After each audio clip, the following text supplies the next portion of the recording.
It happened so fast, and yet it felt like the world slowed down just to make it hurt more. The milk hit Emily Carter square in the face, a cold white slap that stung her eyes and soaked her honey-blonde hair. It ran in rivulets down her neck and splattered all over her favorite pink backpack. Her math book hit the sidewalk with a wet slap. And then came the laughter, loud, cruel, and echoing through the empty schoolyard. "Crybaby. Emily needs a bottle," yelled Tommy Reynolds, his voice slicing the afternoon like a blade. His two shadows, Vanessa Cook and Jaden Morris, howled in delight, circling her like vultures. Emily dropped to her knees, tears mixing with the milk as she scrambled to gather her soaked papers. That's when she heard it. A low growl. Not the kind a regular dog makes, but something deeper, ancient, righteous. She looked up. Emerging from between two parked cars was the biggest German shepherd she had ever seen. His fur was a mottled mix of black and tan, streaked with grime and time. One ear was nicked, a deep scar slashed across the right side of his face. But it was his eyes that froze everyone, amber, fierce, intelligent. He didn't bark. He didn't lunge. He just stared down Tommy with the kind of quiet power that makes even bullies question their choices. Tommy backed up. "What the hell?" The growl deepened. "Run!" Vanessa shrieked. And just like that, the predator became the prey. The three kids scattered, slipping in their own cruelty. For a few seconds, it was just Emily and the dog. And in that silence, something passed between them, not fear, not pity, something like understanding. Brookdale was the kind of town where people left their front doors unlocked and said things like, "Not much ever happens around here." But for 10-year-old Emily Carter, everything had already happened. First, there was the knock on the door. Her mom's soft scream, then the folded flag. Her dad, a Marine who never came back from Afghanistan. The town had held a candlelight vigil. The mayor gave a speech, and then everyone moved on, except Emily. She and her mom downsized to a fixer-upper on Sycamore Lane, paint peeling, pipes creaking. Her mom, Sarah Carter, worked double shifts at the urgent care clinic just to make rent. That left Emily walking to school on her own, eating lunch alone and hoping Tommy Reynolds wouldn't be waiting with another game.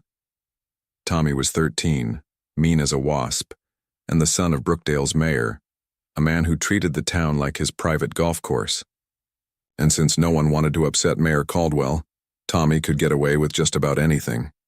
Emily's teachers called it normal childhood teasing.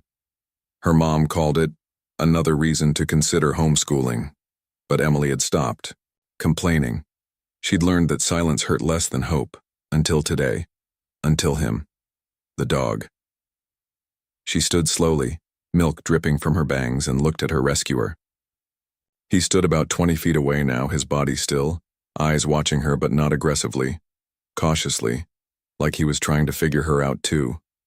"Thank you," Emily whispered, her voice hoarse.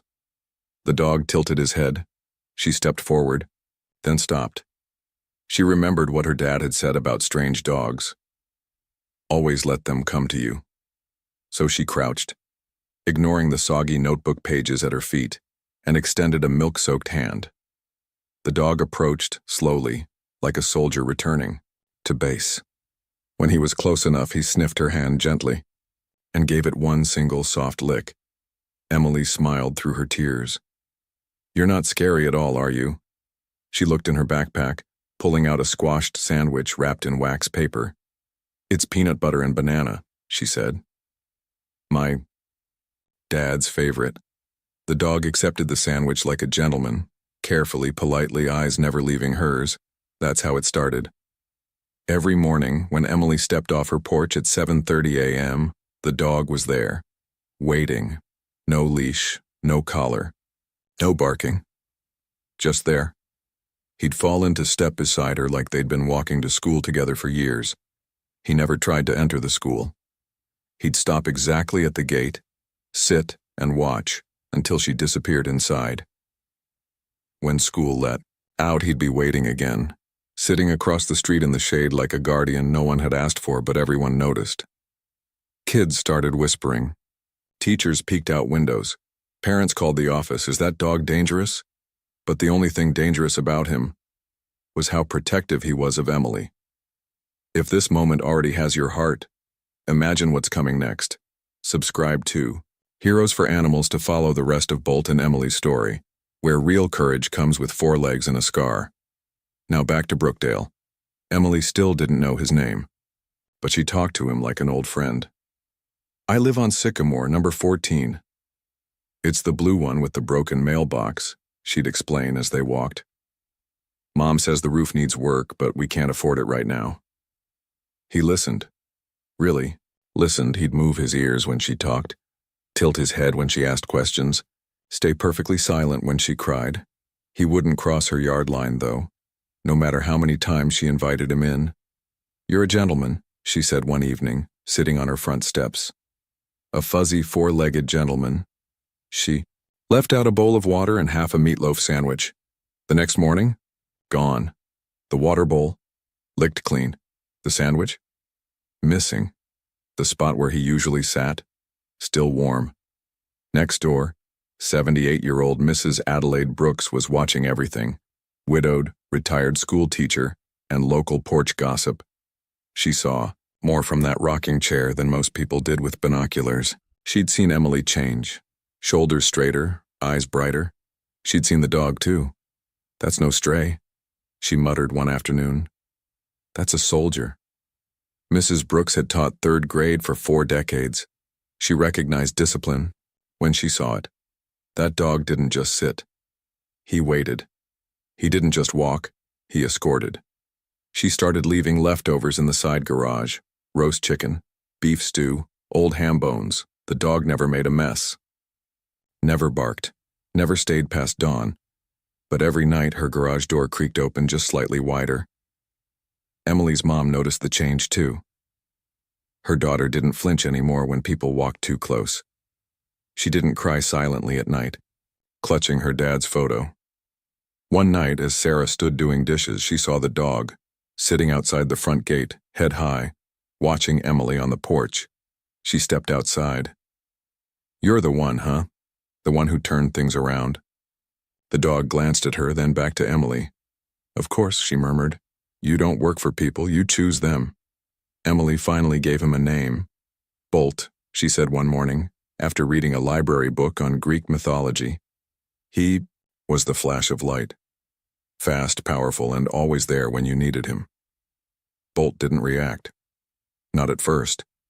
But later, when she said, "Good boy, Bolt," his tail thumped once. That was enough. Brookdale hadn't seen anything yet. Because the real story of Bolt, the one that would shake the town to its core, hadn't even begun. And next week, when the skies open and the streets flood, Brookdale will learn just how far a dog can go to protect the girl who needed him most.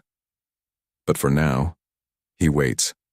At the edge of a schoolyard, for a girl with a heavy backpack, a soft voice, and a heart full of scars. By the 3rd week of Bolt's daily patrol, people in Brookdale had started to talk. Some whispered admiration. Others concern. That dog walks like he owns the street, Mr. Dempsey from the gas station said. I swear he saluted me with his tail, joked Mrs. Halverson, the librarian. But in the Reynolds household, inside the largest house on the nicest block, concern turned to something sharper, something meaner. Tommy Reynolds hadn't forgotten that day in the schoolyard, the milk, the growl, the way he and his friends had run, soaked in fear and shame. Most of all, he hadn't forgotten Emily kneeling in the mess he created, looking up at that dog like he was sent from heaven. And the worst part? Bolt never touched them, he didn't need to. Just one look from that dog was enough to rattle something deep in Tommy's chest, something he wasn't ready to face. At home, he'd tried to brush it off. Some mutt showed up. Dumb thing growled, at us. Mayor Caldwell had narrowed his eyes. You didn't provoke it? Tommy shrugged. It was barking at nothing. But it wasn't barking. That was the thing. It didn't bark at all.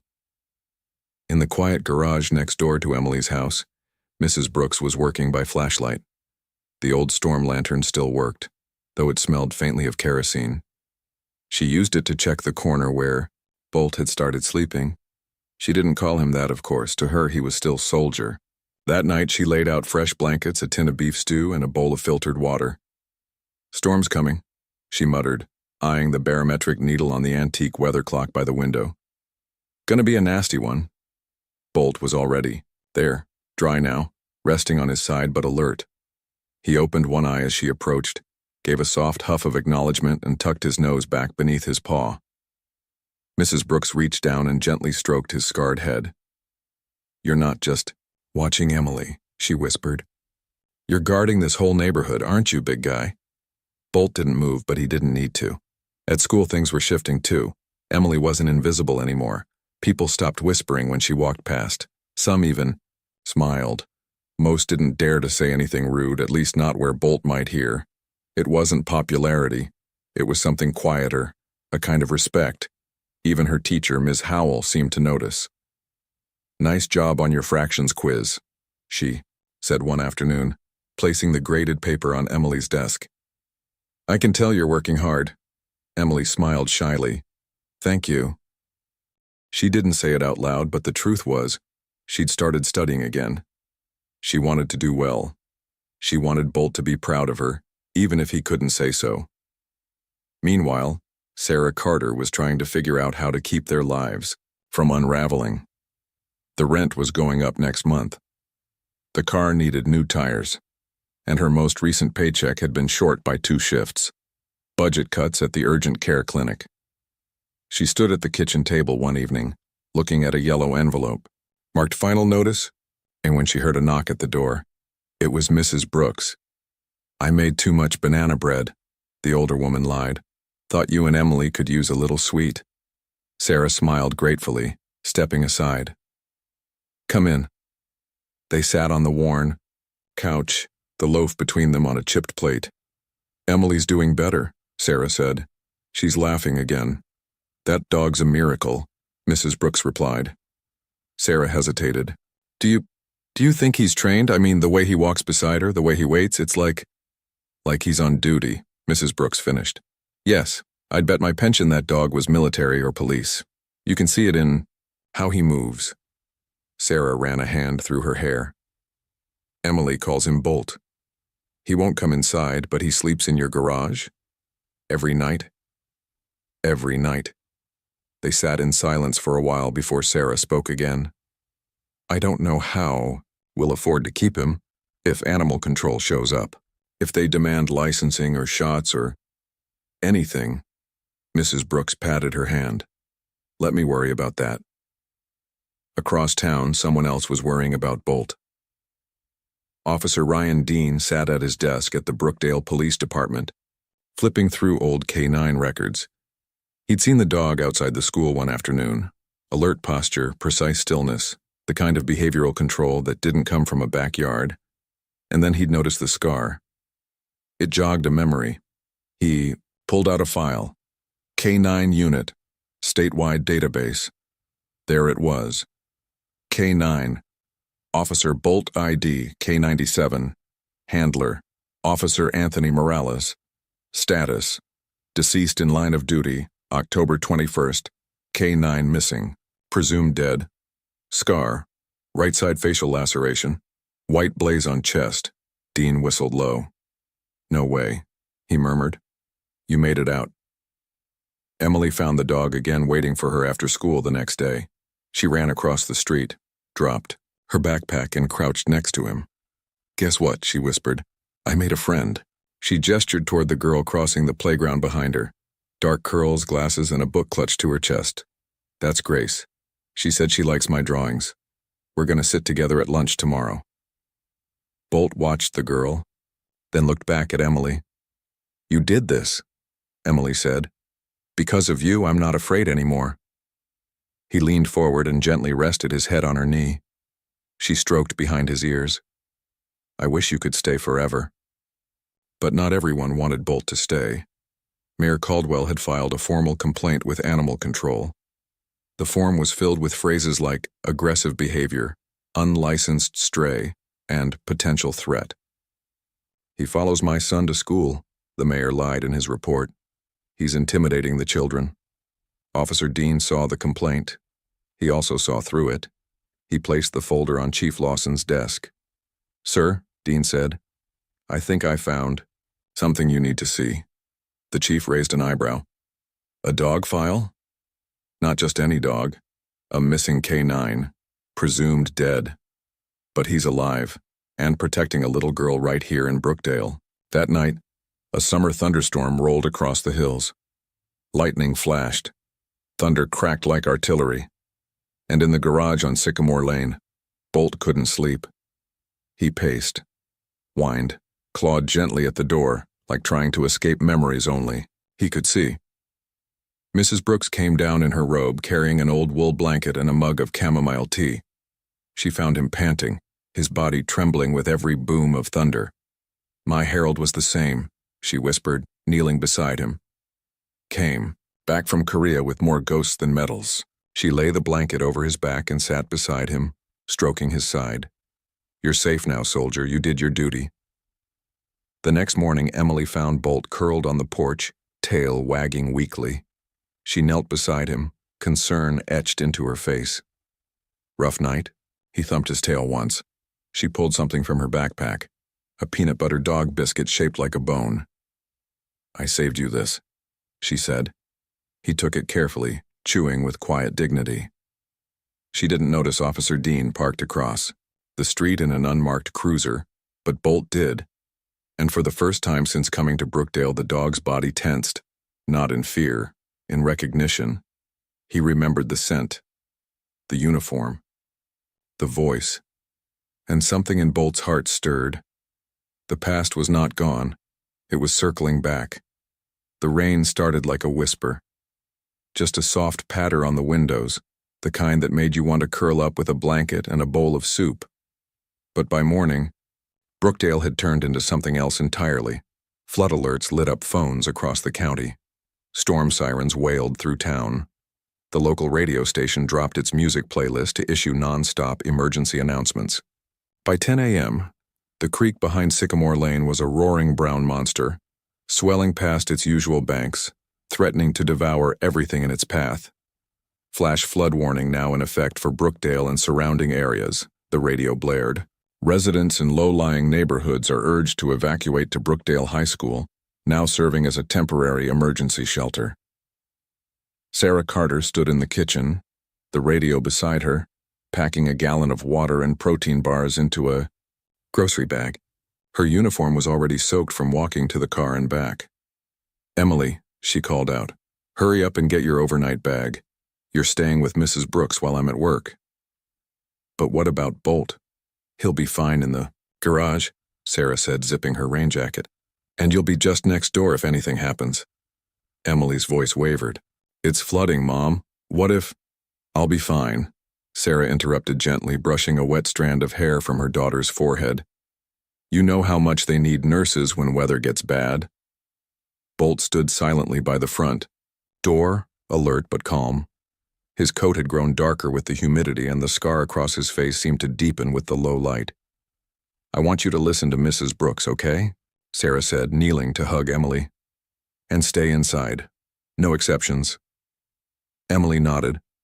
As Sarah stepped out into the storm, she glanced back once to see Bolt standing protectively behind her daughter, like a statue carved from loyalty. Mrs. Brooks was already boiling water when Emily and Bolt arrived.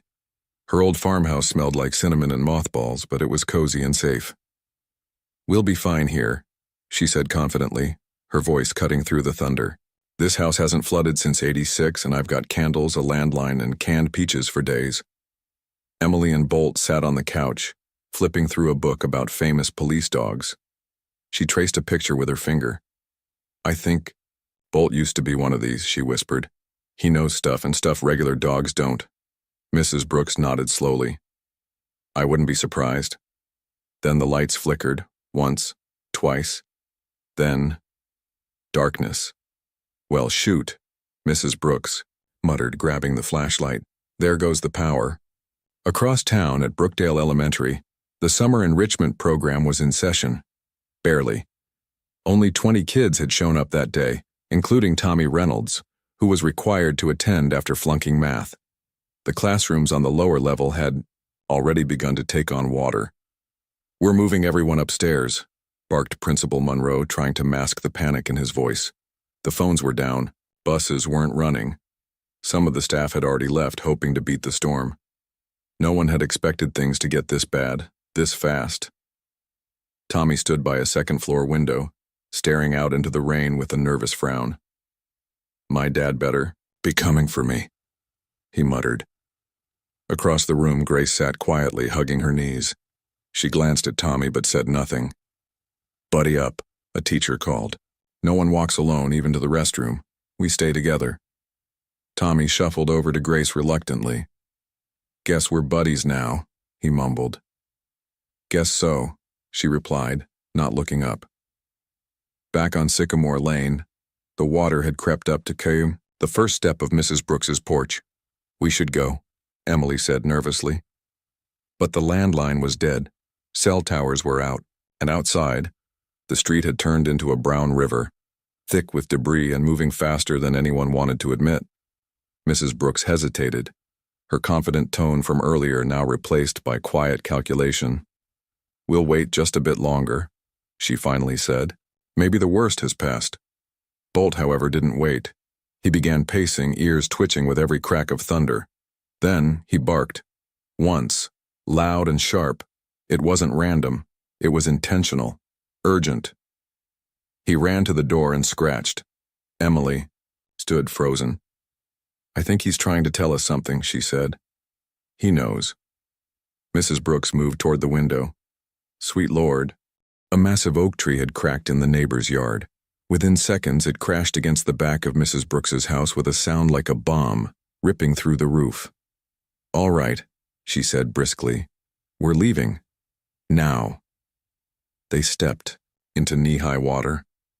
Emily wore her raincoat, clutching her backpack. Mrs. Brooks carried a tote with medication, IDs, and water bottles. And Bolt? Bolt waded into the flood like a warhorse, chest deep, steady, never flinching.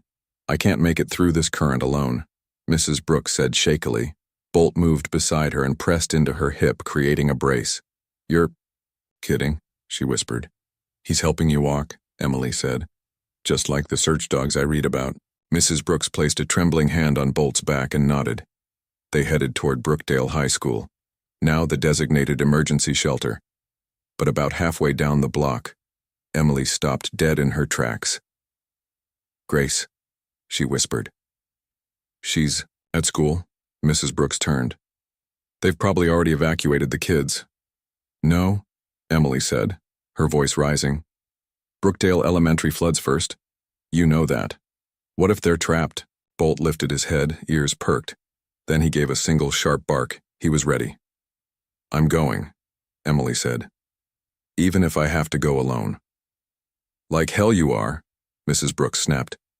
"You're not going anywhere without me and Bolt." The detour to the elementary school was brutal. Water pushed against their legs, pulling at them like claws. Several times Mrs. Brooks stumbled, but Bolt steadied her, each time adjusting his pace to match her steps. When they reached the school, the sight stole their breath. The bottom floor was completely underwater. Faces pressed against the second-floor windows, children waving frantically. Some teachers held flashlights, flicking them in desperate SOS patterns. "They're trapped," Emily whispered. Just then, a police cruiser appeared from the north side, braving the water. Officer Dean jumped out, tethered to his vehicle by a safety line. "What are you doing here?" he shouted over the wind. "There are kids inside," Mrs. Brooks yelled back. Dean looked up and saw them. "We need to get them out now. The foundation's not going to hold." As he radioed for backup, Bolt sprang into action. Without hesitation, the German Shepherd swam into the rising water, heading for a side entrance where the door handle was still visible. "Bolt!" Emily screamed. Dean held her back. "Wait, he knows what he's doing." Inside the school, chaos reigned. The kids had begun to cry. Teachers shouted over each other. Water had started seeping into the second stairwell. Then they heard it. Click. Tap. Click, the unmistakable sound of claws on tile. "Is that a dog?" one teacher asked. Tommy stood up, peering down the dark hallway. A familiar face appeared. Bolt. soaked, silent, staring at them.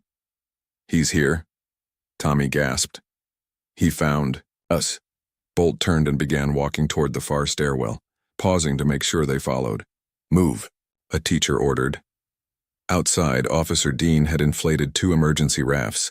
Emily and Mrs. Brooks helped load kids as Bolt led them to the side exit, his fur slick with rain, eyes sharp as ever. One by one, the children climbed aboard. Tommy was one of the last. He held Grace's hand as they stepped in. "You okay?" he asked, almost in a whisper. Grace nodded. "You?" "I think I'm finally getting it," Tommy said. Then, just as the final raft was pushing off, a piece of the school's outer wall crumbled into the water with a deafening crash. The wave knocked Emily clean off her feet. She disappeared. "Emily!" Mrs. Brooks screamed. Bolt didn't hesitate. He dove in. Seconds passed, then a minute, then a head. 2.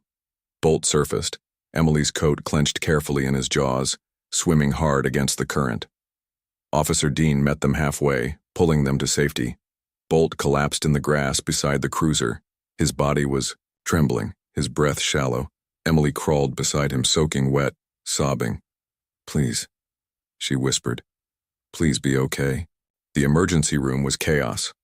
Nurses shouted orders over the hum of backup generators. Flashlights cut across water-streaked floors. Rain-soaked patients were wheeled in on stretchers, some coughing, some crying, others too dazed to speak, and through the middle of it all came Officer Ryan Dean, his uniform drenched, his face streaked with mud, carrying a limp German shepherd in his arms. "Somebody help!" he shouted, his voice raw with urgency.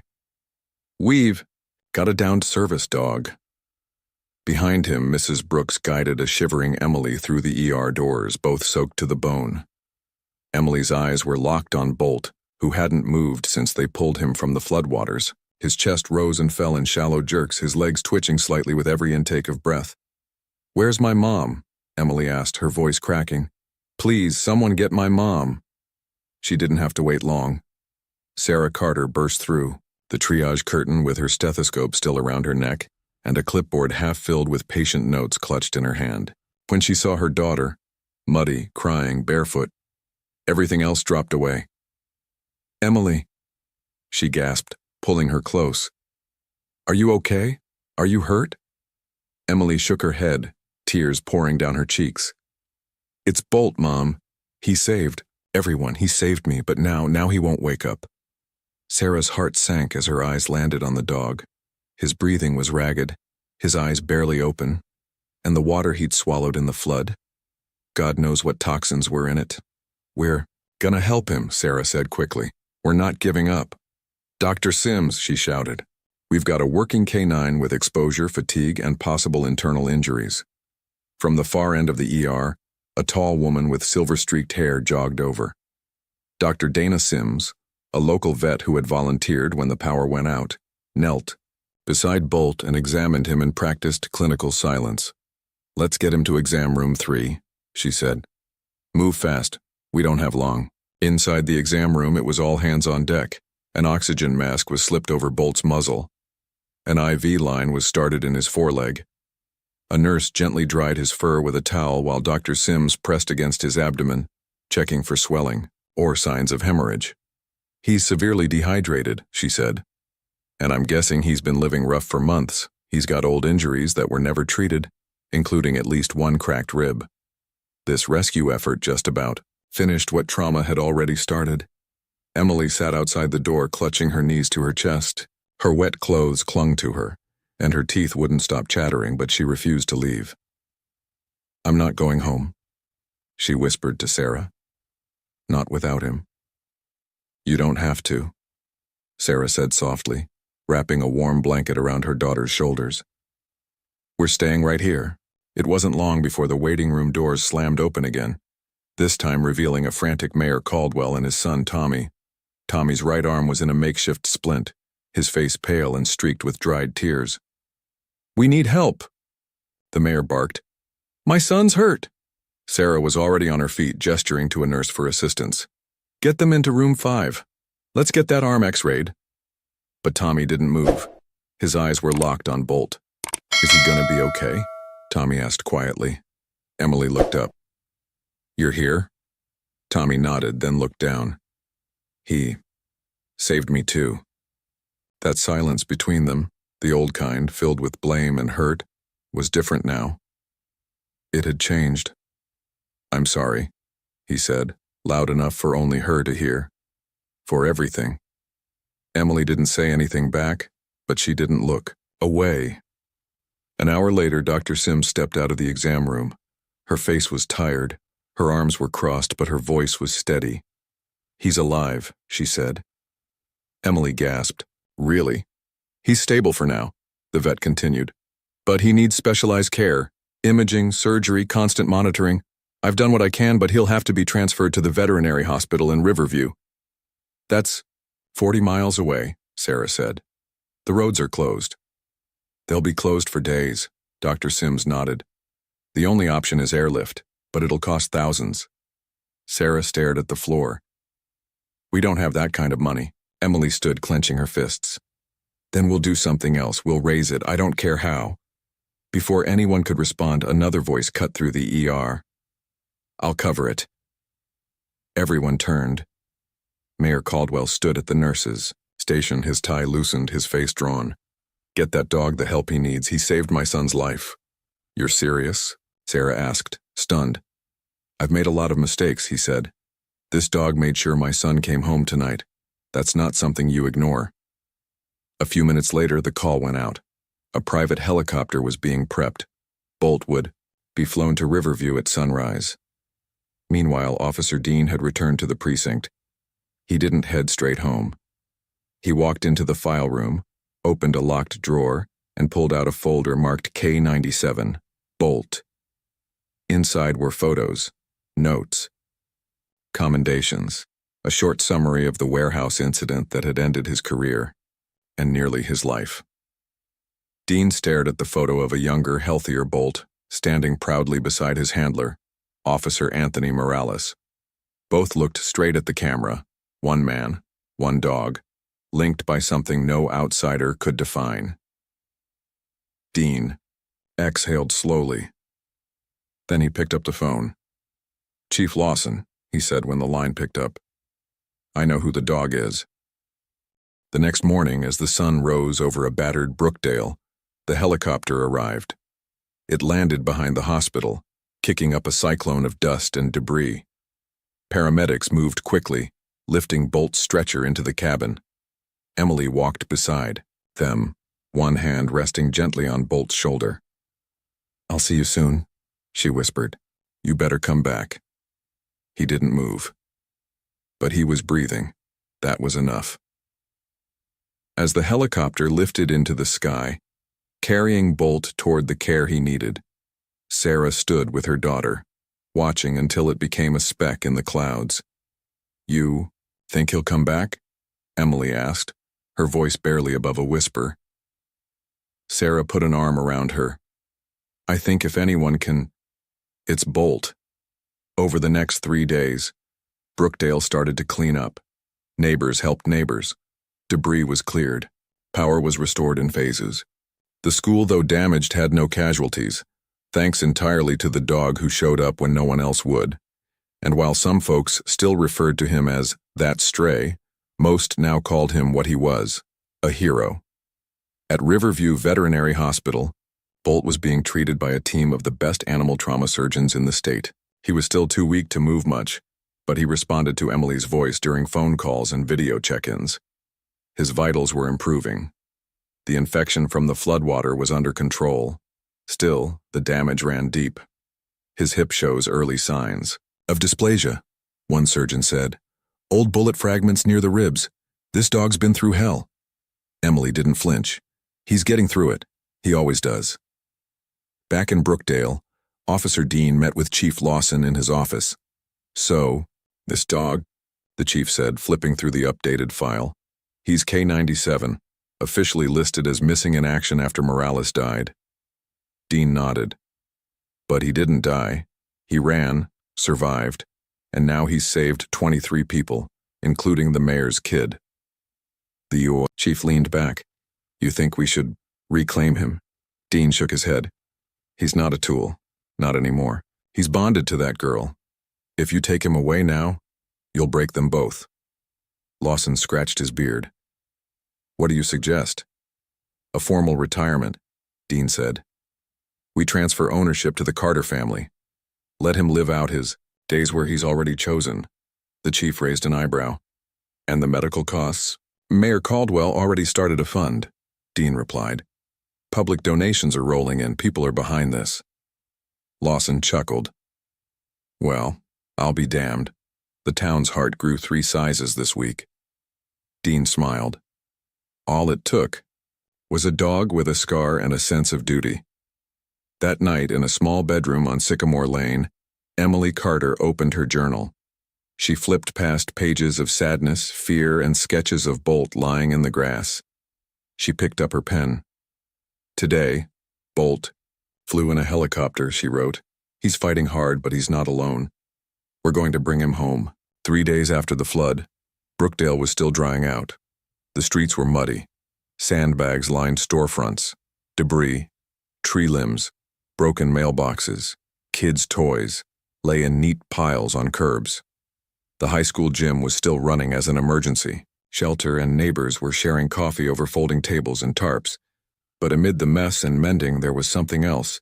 A quiet shift. Folks smiled more. They asked how each other was doing. Kids waved to firefighters. People dropped off meals for families who'd lost everything. And everywhere you went, someone was talking about the dog. Bolt. At the hospital, Emily called the veterinary center twice a day. She had memorized the extension. Hi, this is Emily Carter, just calling to check on Bolt. Most times the nurse on the other end would smile through the phone. He's doing better. He took a few steps today, ate all his chicken and rice. He wagged his tail when we mentioned your name. Each little update was a light in the dark. Sarah Carter used her breaks at the urgent care clinic to fill out paperwork, pet adoption forms, medical transfer requests. She was already making room in their tight monthly budget for Bolt's care, no matter what it took. Mrs. Brooks, meanwhile, turned into a one-woman PR team. At church, at the library, at the post office. She told everyone who'd listen about the soldier dog who had saved Brookdale's children. That dog doesn't need a kennel, she'd say. He needs a medal. And slowly the idea spread. It started with a post on Brookdale's community Facebook page. Let's do something for Bolt, it read. A real ceremony, not just a thanks, something official. That dog deserves to be honored the way we honor our heroes. By noon, the post had 200 likes. By dinner, it had 500. The mayor's office, still under a bit of heat for past complaints, caught wind and called an emergency city council meeting. The idea passed unanimously. An outdoor event was scheduled for the following Saturday on the town green. A local hardware store offered to donate chairs. The bakery offered cookies, bone-shaped ones, of course, and the school band volunteered to play the national anthem. Meanwhile, Bolt was recovering. Slowly. He slept a lot. His breathing was still heavy, his steps unsteady. But when Dr. Sims entered the recovery room each morning, his ears perked. He's got grit, she said to Emily over the phone. But more than that, he's got something to fight for. That matters. Emily started writing letters, one every day. She decorated them with stickers and drawings, hearts, police badges, paws. Each one ended the same way. We're waiting for you. Please come home. On the Friday before the ceremony, Officer Dean returned to the hospital to talk to Emily and Sarah. He brought papers, official ones. I wanted to tell you in person, he said. It's done. Bolt's being formally retired from the department. No more stray. No more limbo. He's yours now. Sarah's hands trembled as she accepted the documents. You're serious? Dean smiled. Completely. Chief Lawson signed off. The mayor signed off. Even the department accountant cried a little. Emily jumped up and hugged him around the waist. Thank you. You two gave him something to live for, Dean said. It's only right that he gets to stay with you. That Saturday, the weather was perfect. Blue skies, a light breeze, The kind of morning where birds chirped from rooftops and coffee tasted better. Folding chairs lined the green, each with a small American flag tucked into the corner. A podium stood at the front, flanked by flower arrangements and a large banner. Welcome. Home Officer Bolt, hero of Brookdale. Hundreds showed up, kids held handmade signs. Seniors brought lawn chairs. A few veterans wore medals pinned to their jackets. The mayor was there, along with the entire town council and the local news crew. When the veterinary transport van arrived, everyone fell silent. The door opened slowly, and out stepped Bolt. He walked with a limp, but his head was high. His coat had regained some of its shine. The scar on his face stood out like a badge of honor. Emily held the leash, though she didn't need to. He would have followed her anywhere. The crowd erupted. Applause, whistles, a few tears. Even the mayor looked misty-eyed as he stepped to the mic. In my time as mayor, he began, I've given speeches to welcome new businesses, honor veterans, and celebrate our town's founding. But today is different. He looked down at Bolt. Today we honor a hero who didn't sign up for this job, didn't ask for recognition, and didn't back down when it mattered most. The audience listened in silence. This dog, this officer, put his life on the line to protect our children, to protect my child, and he did it not because he had to, but because it was the right thing to do. He cleared his throat and reached into his pocket. With that in mind, and on behalf of the Brookdale Police Department, I am proud to present the Medal of Valor to K-9 Officer Bolt. He knelt and pinned a small silver badge to Bolt's new, blue collar. Bolt didn't move, but his tail wagged, just once, and that was enough. Later, as the crowd mingled and kids took pictures with Bolt, Tommy Reynolds approached Emily. He had something in his hand, a piece of leather, carefully tooled, and painted, a name tag. It read, Bolt, hero of Brookdale. I made this, Tommy mumbled, holding it out. For him, I learned leather work from my grandpa. Emily blinked. It's really nice. Tommy shrugged. I know I've been a jerk, but I mean it. He saved my life, I'll never forget it. Bolt stepped forward and sniffed the tag. Then, in a moment that stunned everyone around them, he nudged Tommy's hand gently with his nose.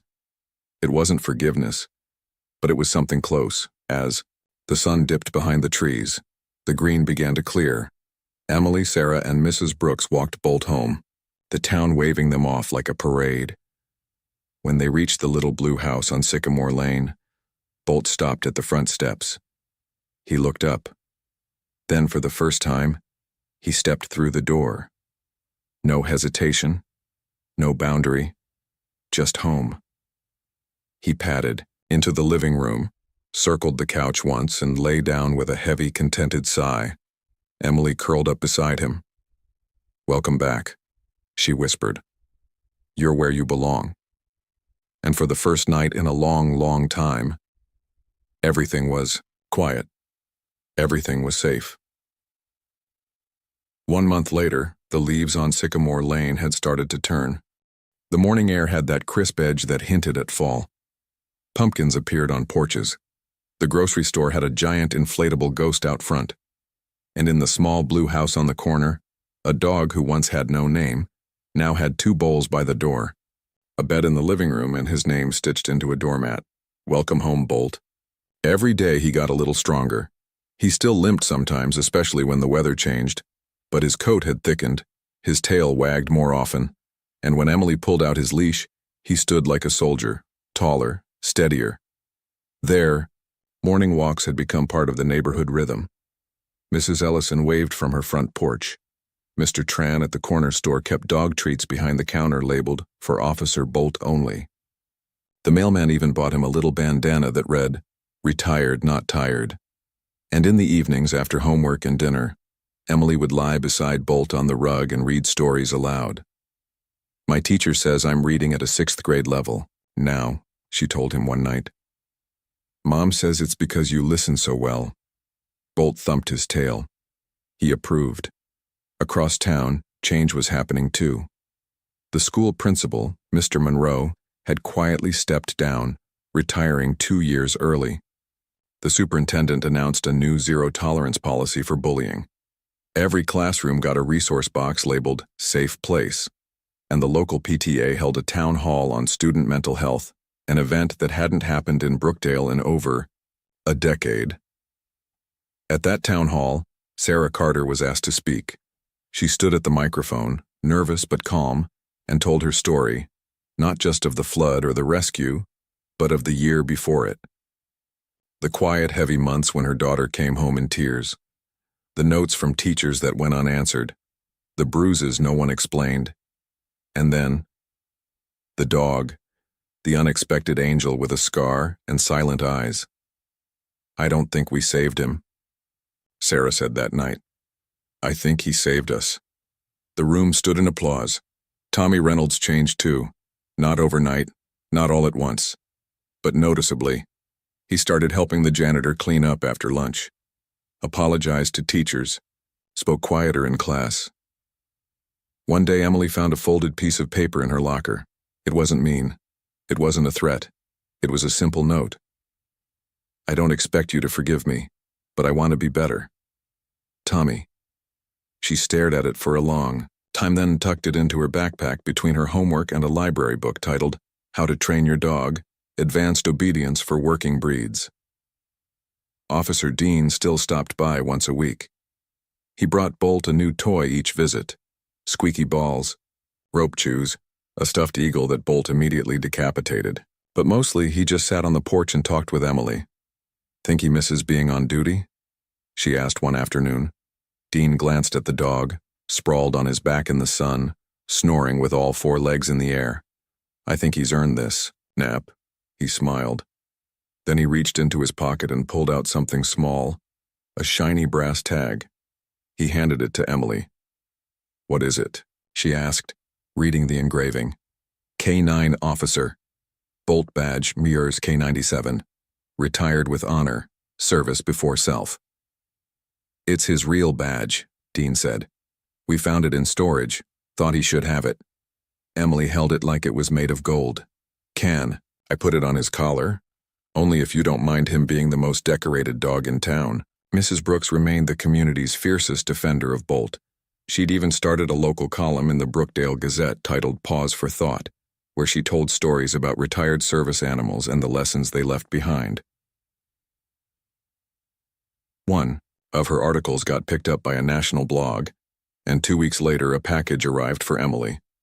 Inside was a handwritten letter and a hardcover book titled K9 Heroes: True Stories of Courage. It was from a woman named Natalie Foster, widow of Officer Anthony Morales, Bolt's original handler. The letter read, "Dear Emily, I heard about what Bolt did for your town, and for you. My husband always said Bolt had a bigger heart than any human. I believe that more than ever now. Thank you for giving him the home and love he always deserved. With gratitude, Natalie Morales Foster." Emily pressed the letter to her chest, and for the first time Bolt barked. Just once. But it was enough to make her laugh. Later that fall, something magical happened. The high school announced its first ever Heroes Day Parade. There were floats, marching bands, banners, and leading the whole procession, Bolt, riding in the back of a vintage fire truck flanked by veterans and firefighters with Emily beside him in a blue dress and a proud grin. As the crowd cheered, Bolt stood tall, tail wagging, badge gleaming in the sun. "Is that the dog who saved the school?" "Yep, that's Bolt. I heard he opened a door during the flood." "He did. Found a whole exit path." "What a good boy." "No, what a great boy." That night, after the parade, Sarah tucked Emily into bed. "Can Bolt sleep here tonight?" Emily asked. Sarah smiled. "Does he ever sleep anywhere else?" Bolt hopped up onto the bed, curling at Emily's feet like he always did. "Hey, Mom." "Yeah, sweetheart? Do you think he knows how much we love him?" Sarah looked at the big scarred dog now snoring gently with his chin resting on a stuffed bear. "I think," she whispered, "he's always known." Emily yawned, eyes already closing. "Good, because I never want him to forget." Down the hall, Sarah paused outside the door before turning off the light. She stared at the two of them, girl and dog, both survivors, both healing, and both exactly where they were meant to be. She didn't say it out loud, but she thought it all the same. Thank you, Bolt, for everything. Closing note to viewers. If you followed Bolt and Emily's journey all the way to the end, thank you. Their story reminded us that sometimes healing doesn't come from doctors or counselors. It comes on four legs with a scar, a wagging tail, and a quiet kind of courage. Now we'd love to hear from you. Have you ever had an animal change your life? If so, what did they teach you about hope, loyalty, or second chances? Drop your story in the comments. We'd be honored to read it. And don't forget to like, share, and subscribe to Heroes for Animals for more true stories that celebrate the bond between people and the animals who stand by them. See you in the next story. Until then, hug your hero.